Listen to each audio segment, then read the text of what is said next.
Warroonni chaanala kana haaraa taate subscribe gochuun gara maatii kootti dabalamaa. Warroonni maatii kootti taatanii hordoftan guddaa galatoomaa isinan jedha. Egaa guyyaa har'aa viidiyoo lama walitti deebinee jirra. Turtiin keessan hanga dhumaatitti na waliin haa ta'u. Egaa viidiyoon guyyaa har'aa waan nama bohaarsus of keessaa qaba, waan nama gaddisiisullee of keessaa qaba jechuudha. Viidiyoo kana keessaa waa hedduu akka barannu abdiin qaba. Turtiin keessan hanga dhumaatitti na waliin haa ta'u isinan jedha. Egaa akkuma jalqaba irratti viidiyoo kana argaa turtanii namittiin kun jechuudha ijoollee lama qabdi, abbaa manaa qabdi. Abbaan manaa ishee hojiidha iddoo biraa yeroo ishee inni deemutti isheen qoraaliyoo waliin yeroo isheen amaggatu qabamti jechuudha. Asirratti ani qoraaliyoo waliin amaggatu isheetii miti, garuu maqaa namicha kanaa waamamutu na ajaa'iba jechuudha. Nuti dubartoonni biyya Arabaa yeroo baay'ee jechuudha maqaa keenya hin beektanii maqaan keenya dagatamee jechuudha. Isuma dhugaa maqaan keenya dagatamee jechuudha. Nama maqaa keenya noormaali tokko tokko hin beekanii jechuudha. Wanti nuti dhufne iyyuu nu iyyuu hin dagane yeroo tokko tokko anu iyyuu nan dagane yeroo tokko tokko jechuudha. Maaliif maqaan ittiin waamamu maqaa biraadha waan ta'eef jechuudha. Maqaan silaa seef naa ta'ee jira gurra kiyya keessatti jechuudha. Fakkeenya yeroo ijaan nu argan jechuudha. Yeroo ijaan arganii maqaa keenya nu waaman jechuudha. Yeroo nuti garuu isaan irraa fagoo jirru ekeelee akkas godhee akkas jedhiin gaddaamaadhaan akkas jedhiin shaqaalaadhaan hin jiran jechuudha. Kuni maqaa keenya jechuudha. Kana jechuun eenyummaan keenya jijjiirame maqaan keenya noormaalii nuti qabnu sun jijjiirame maqaan biraa asitti nuuf bahe jechuudha. Ittiin gammade malee ittiin gaddu'ani. Maaliif ittiin hojjedheen of jijjiiraa jira maqaa kanaan jechuudha. Maqaa shaqaalaa kaddaamaa jedhamu kanaan of jijjiiran jira jechuudha. Jireenya hirkattummaa jalaa bahaan jira. Of ta'ee ittiin jiraachan jira. Har'allee isaan jiraachisaa haa jiraadhu malee garuu boru of ta'een jiraadha. Yoo rabbiin fayyaa naaf kenne jedhee abdii qabaadhe tan jiraadha jechuudha. Maqaan kootis jijjiiramu eenyummaa koo garuu jijjiiruu hin danda'an jechuudha. Hanga fedhe maqaan koo yoo jijjiirame. Asirratti kanaan ani jechuu barbaade maalidha seetanii namichi kun amma jechuudha. Dhiira miti nama miti garuu namicha illee hin jenne jechuudha. Qoraaliyoo jedhanii hojiin akkatti maqaa nama jijjiiru hubadhaa. Hojiin akkatti maqaa nama jijjiiru jechuudha. Namicha san hin jedhamne amma dubartiin tuni dubartii taate yeroo isheen nama kana waliin nama agartu osoo namicha wayii jedhan silaa yeroo kaan jechuudha. Gin maqaa hojii isaatiin qoraaliyoo waliin jedhan tokkoffaa irratti namichi nama ofalchiisee isa dhugaa dubbachuudha jechuudha. Yeroo inni intini jedhu jechuudha. Yeroo inni fiigee ishee bira dhufu jechuudha. Distii harkatti baate maaliif akka ittiin naqaamneef garuu kaameraan qabee jira. Kaameraa jala bahuu hin danda'u eessumattuu baare. Kaameraan isaan qabee jira jechuudha. Isheenis dubartoonnis ani bara kana maal akka dubartiin taate bichaan naaf hin galu dhugaa dubbachuudha. Sababa dubartoota muraasatiin sababa dhiirota muraasatiin maqaan namoota hedduu bada jechuudha isinii galee asirratti jechuudha. Akkuma beekamu amma bar namni hojumaayyuu sodaachaa jira. Bartaan dura namicha qoxaarii intini lakkaa'u hojii akkasii qabu wani dubartiin qabamtee jirti jechuudha. Maaliif giddiidhaan qotottee manatti waamtee ol galchitee jechuudha. Ani dubartoonni maaliif akkana adabatanii hin ta'an hin teenye akka bulchiinsa isaaniitiif maaliif akka hin amanamne naagaduu dhabe jechuudha bara kana keessa isa dhugaa dubbachuudhaaf. Inna namicha isaanillee namicha qoxaarii qoxxooru giddiidhaan manatti ol waamtee itti bilbiltee dirqisiistee jechuudha. Bara kamii keessa jirra bara dubartiin dhiira dirqisiistee mana isheetitti waamamtu. Bara dubartiin dhiira dirqisiisaa jirtu keessadha kan jiru jechuudha. Amma yeroo muraasan booda shamarri dhiira buttee dhageessan bichaa rabbiin sana ala geechisu. Waan akkasiitu ta'aa jira jechuudha. Namicha sana argisaniirta dirqiidhaan jechuudha. Ammallee qoraaliyoo kana namitti kana dirqisiise. Isaan hojii isaaniitiif ba'an isaan hojjechuudhaaf inni hojjechuudhaaf ba'e jechuudha. Kanaaf isheetu dirqisiise amma nama kana jechuudha. Hanga inni hojii gahee deemuuti maal ishee cinqe. Anana dhiba jechuudha. Osoo ijoollee qabdu osoo abbaa manaa qabdu. Har'a namichallee jedhamee waamamne bara. Qoraaliyoo waliinii jedhamte jechuudha. Hojiin maqaan hojii isaaf kabajaadha. Nama boonsa jechuudha. Garuu kun salphina guddaadha dubartoota keenyaaf yoom akka of baran bichaa ananaaf fayyadatu jechuudha. Yoom akka nama ta'an bichaa. Kan dogongora isaanii irraa hin baranne akka waan hojii gaarii ta'eeti osoo dalkas akkastuu har'a qabamte jechuudha. Suni amma dhala ishee maal barsiisti? Maqaa dhalte malee dhugaa dubbachuudhaaf. Maalirraa baratti dhalli ishee sagaagalummaa Dhugaa baay'ee takka nama gaddisiisa jechuudha. Osoo isheen amanamtuu taate abbaa manaa isheetiif amanamtee teessee boru dhala isheetillee waan gaarii barsiisaa deemtu jechuudha. Garuu har'a dhala isheetiif kun taatu bartan.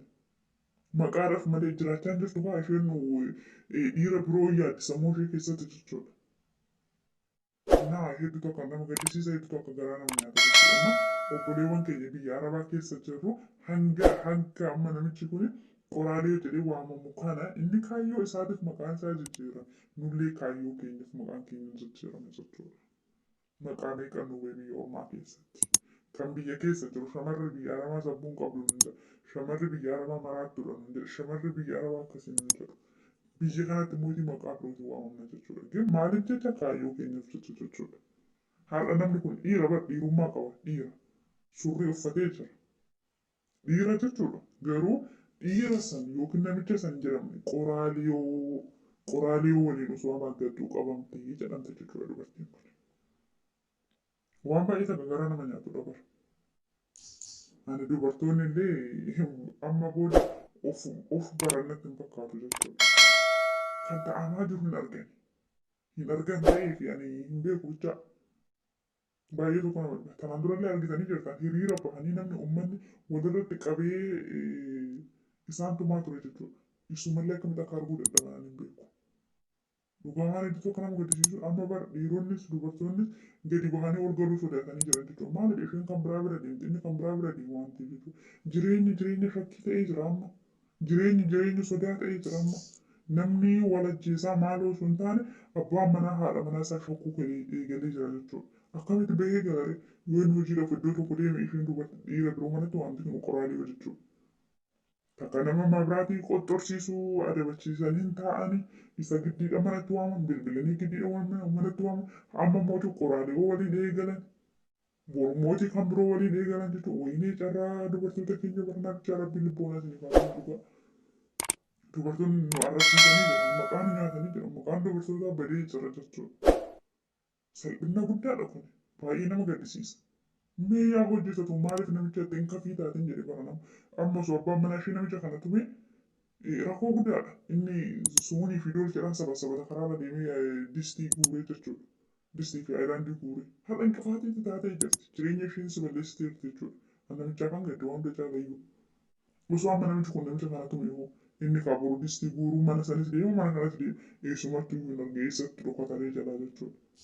Kan na dhibe keessaa immoo taane distii baatee yoo inni gara mana ishee deemudha. Safuudha bara kun. Distii baatee jechuudha viidiyoo isaanii mulu garaati ilaalaa dhugaa hedduu tokko isin ajaa'iba yeroo inni fiigu jechuudha. Maqaa ittiin wal waaman qaban immoo waan ajaa'iba maqaa walii baasan hangamatti jechuudha. Naan safuu guddaadha kun. Ganaa distii baatee ishee bira deema jechuudha. Eessaatoo dhiira moo isheetu dubartiidha? Naa galuu dhabeen. Maali ani bara safuun itti dhabame? Bara dubartiin dhiira dirqisiisaa jirtu keessan keenya jirra jechuudha. Ani namicha irratti murteessu namichuma rakkoo qaba. Sababni isaa isheetu dirqisiisa isheetu of dafarsiisa jechuudha. Isheetu akka inni ishee daffaru isheetu of taasisa jechuudha. Isheetu fuulatti kenna isheetu fuulatti laate jechuudha. Isheetu kabajaa ofirraa mulqee kabajaa ofirraa. Gara viidiyoo lammaffaa yoon isin dabarsu egaa miidiyaa kana irratti jechuudha. Nafaaxonni yookiin dubartoonni inaaffaa akka inaaffan ni beekna hundi keenya iyyuu. Aashittii sammuu tokko ol kaasanii turan kabajaa laataniif turan. Aashittii sabboon tura aashittii maaludha intala safuu beektuu intala akkasaadha. Amma haadha faadhatiin wal lolattee jennaan aashittii mataan gadi garabbatanii jiran jechuudha. Ajaa'iba uummanni miidiyaa kanaa jechuudha. Mataadhaan gadi deebisanii jiran. Dubartoonni duruu inaaffaa qabanii qaawwa argatanii ittiin aashittii arrabsan barbaadaa turan.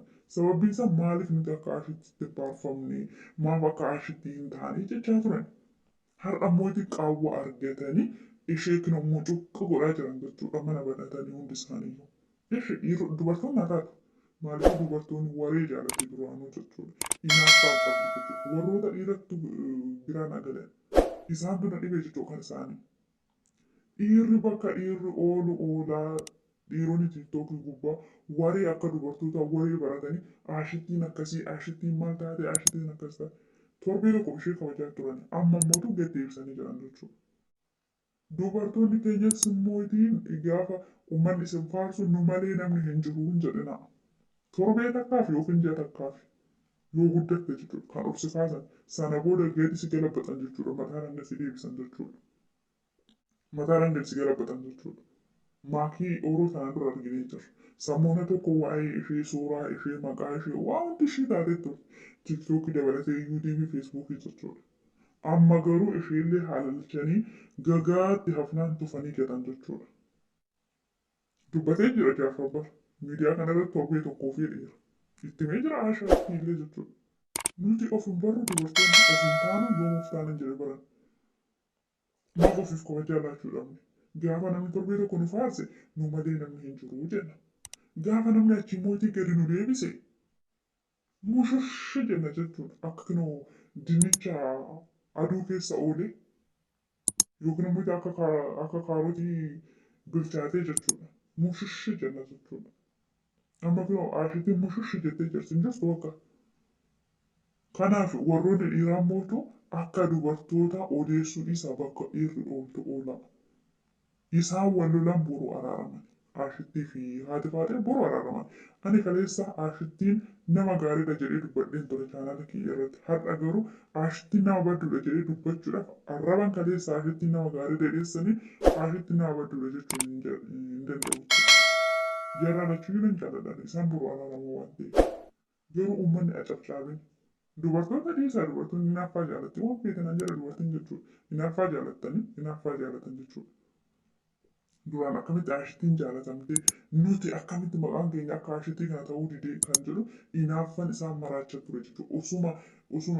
Osuma hinaafanuu dirqama ta'ee viidiyoo daawwachaa turan jechuudha. Har'a qaawwa gannaan garuu ashittii kina uummataadhaan gadi garagalchanii jiran jechuudha. Baay'ee garaa nama nyaata turtiin keessan viidiyoo itti aanu waliin haa ta'u. سيري دلجي هاتي فاتي سيري دلجي جدني وعليكم السلام ابو ساعتي سلام نون غافتنا هاتي فاتي سيري دلجي